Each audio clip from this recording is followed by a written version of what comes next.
What's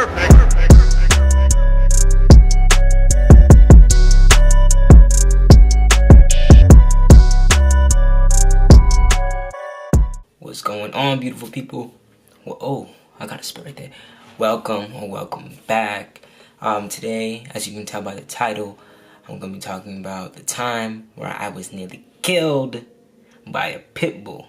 Okay, so this story time brings back some like traumatic memories. It's one of those things you just think about and you're just like, I really survived. Like, I really just survived.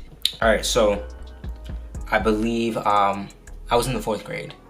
So that's like 10, maybe 10, 11-ish of age. And my brother and I and my best friend Brandon were playing ball tag. So we had a basketball. We was in the corner of our street. There's like a little space where it's like, alright, so let me draw this out for you. This was the setup, right? So, our houses are on this street, farther over here. So we get out to this area on the street. So we're playing ball tag on the street right here, right? That's the visualization right there. Playing ball tag, it's whatever. I'm the person who has the ball, so I'm throwing this basketball at them. We playing around. There's some cars parked, so we were low-key hitting the cars. My fault, our bad. We were young. We didn't really care. We didn't pay too much attention about that stuff. Whatever. So, I'm throwing it. I'm trying to hit my brother at the time, so I throw it at him. It misses him. So I run to go get it. And then my brother and Brandon, they just run off. So I was like, oh, I thought we were supposed to stay in this little space or whatever. But they ran off. So I went to go get the ball underneath the car, right? And then when I see my brother run, he runs right, he jumps right on top of the car. So I was like, oh, bet, this is easy now. So I go under the car to get the ball. I get the ball, I kid you not, because I'm short, right? So 4th grade, I'm shorter. This pit bull is on my back. Literally the same height as me, probably a little bit bigger, on my back, talking about some woof woof. But woof. So I was like, cause my only time I had a dog, I was like 1st grade-ish.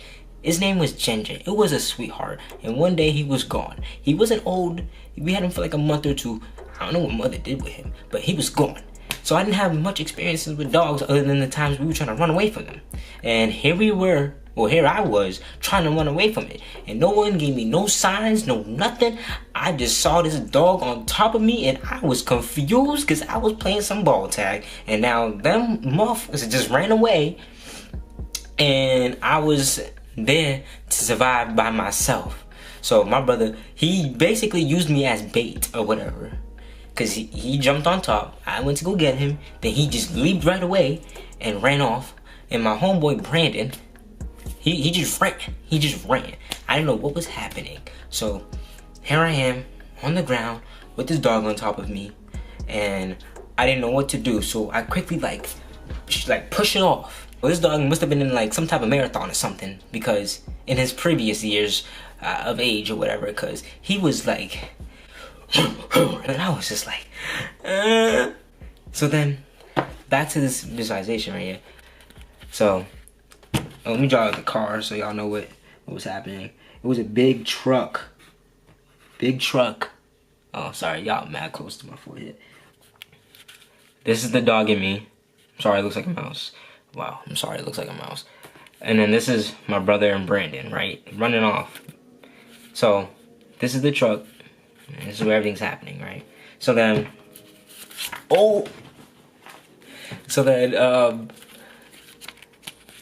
they go away, the dog and we run this way. Wow, we run this way. And the dog pushes me on the curb right here. He pushes me against the fence. And I'm just like, at this point, I thought I was gonna die. Because this dog was literally the size of me. It had like slobber going all over me. And guess what? I had a brand new shirt. A brand new Puma shirt. It was my favorite color. It had the Puma sign, and this is when Puma was hot, and like the dog started eating me. Like, all I know is that my shirt was in its mouth, and there was so much slobber, and he was like clawing at me. I don't know if I still have it. I doubt it. It was from like years ago, but it was like a huge scratch mark, like kind of like a gash, but like gash is kind of exaggerated. Yeah, but like it was like this gash on the side, close to like my rib cage, because that's where he was mauling me. That's where he was inserting his teeth very vigorously, and I was a mess. I was crying. I was praying, and then I was like, it's time. I'm not gonna die. I'm not gonna. Them motherfuckers left me. They left me, but this dog is not gonna. This dog is not gonna be the death of me, right? So I'm sorry. I don't know if this counts as animal abuse, but this was self-defense, cause the dog was eating me at this point. I don't know what the owners had taught this dog, but I was like, it's time for me to start swinging. So, bro, I was like this. I was at the corner. It was like a little boxing ring or whatever. So I was like this. Boom. Yo, this dog's... Yo, I thought I won. Keyword, I thought I won. Because this motherfucker said, what the you do to me? And it just... I don't know, I think I blacked out at that part, because right after that I saw, I'm not even lying, I saw like the yin yang in his eye. Like, he literally, the dog turned crazy, because at that moment, once it got, the yin yang was in his eye, and I was like, in the arms of the angel. The whole world just slowed down. Like, everything was it was in slow motion. Everything was in slow motion. The dog, me, world. I saw the dog look at me like this. No, the f you just did it. And I was just like,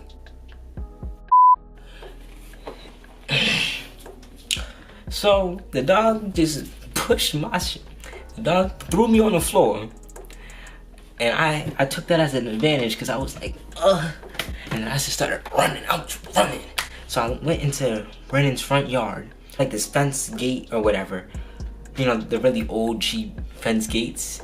So I slammed that thing. I was like, I locked it up, and then I was like, get me now, get me now. It did, because I didn't close it well enough, because it just busted right through it. And I was knocking at Brennan's door. I was like, let me in. So luckily, I slammed the door on the dog, the actual door. I locked it up. I was like, Kyrie, I don't know where Kyrie went. Yeah, my brother, I don't even know where he went. Like, these dudes literally just left me to die. Like, on some Walking Dead type stuff. Like, they left me to die. So, I'm like hyperventilating. I got this blood on me. I got my new Puma favorite shirt just ripped up and all that. And all I wanted to do was play some ball tag. That's all I was trying to do. But nobody wanted to tell me this, nobody wanted to tell me that. Next thing you know, I'm feeding for my life. I didn't sign up for all this bullshit. Luckily, Brennan's mother is a nurse, so she came down. She started like helping me with my wounds and all that. They called animal control. The dog was just chilling outside, posted up, waiting for me to come out like, hello. I felt like I Mike Tyson his shit. But then at the end of the day, that big old dog definitely rocked my shit. So they called animal control. Unfortunately, fortunately, they gave it some Chinese food to like lure it or be cooperative or whatever. I don't know how it went. I was going through it, and they gave it the Chinese food. Then they put him to sleep. I didn't care what that meant. All I know is that I'm dramatic, so I believed that I was dying. I thought I was infected by the bite or the slash or whatever it was. And again, I just wanted to play some ball tag. It's all I wanted. you know, the funny thing is, all they had to do was yell dog. All they had to say was watch out. That's all they had to do. They didn't do nothing. They just ran away as if we still playing a game or something. It wasn't a game anymore. It wasn't a game at that point. It was my life on the line. That's all I gotta say.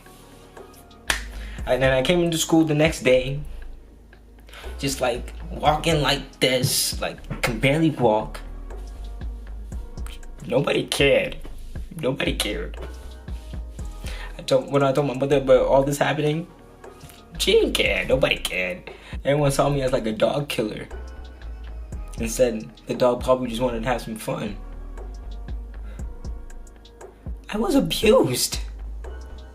But yeah, that's today's story. That's how everything went down. That's how the pit bull nearly took my life. Yeah, this was a traumatic experience. Yeah. Thank you guys for watching. Like, comment, and subscribe. Follow me on social media. Everything's in the description below.